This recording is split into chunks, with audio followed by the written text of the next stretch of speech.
katipa, ito ang baggages.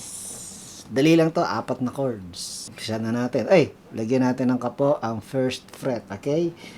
G minor. C, 7. A minor 7. D, 7.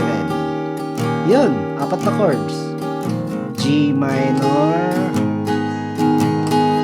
C7, A minor 7, D7. Parang doon, ba't ganun yung G minor mo? Ayos no, hindi bar chord, di ba? Bar chord, G minor 7 or G minor. Ito mas maganda, di ba? Kaso dito sa tipa ito, baga, puro ano lang to, 3rd fret, 6th string, tapos 3rd string, 2nd string, 1st string. Ganun ginagawa ko. Ngayon, yung 5th string, dapat naka-mute, ha? Ito, okay lang na open. 4th string.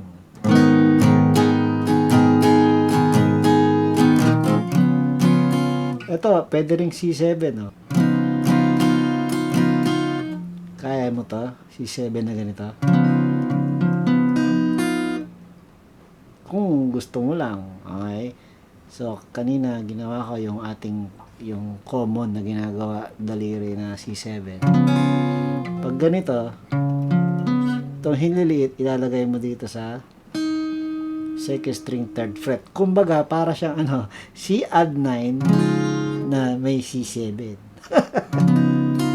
Okay, wala lang. A minor 7, madali na.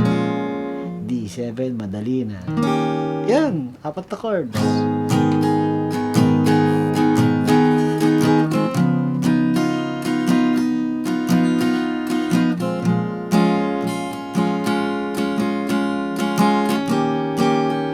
Parin doon, strumming. E di, ayun, practice mo yung yung gaano katagal siya.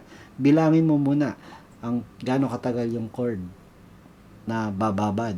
So, G minor 7, 1, 2, 3, 4, 5, 6, 7, 8, lipat. 1, 2, 3, 4, 5, 6, 7, 8, 1, 2, 3, 4, 5, 6, 7, 8, 1, 2, 3, 4, 5. Pagka okay ka na doon, nasa timing ka na, saka mo isabay ang yung down up na strumming. Puro down up lang, sunod-sunod.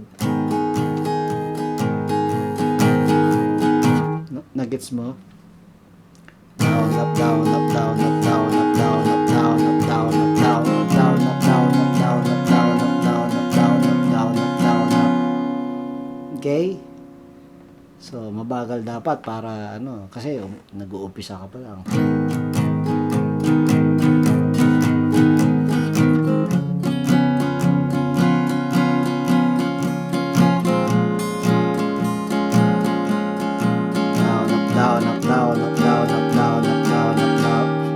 Okay, pag nasanay ka na dyan, saka mo na gagawin yung mga paiba-iba na.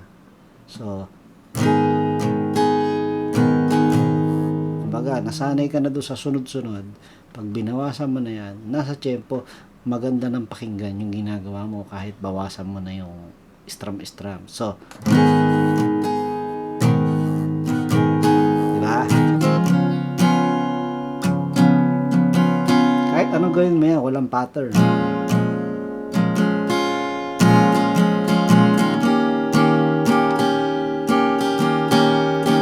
Diba? Nababahinga ako. At that's it.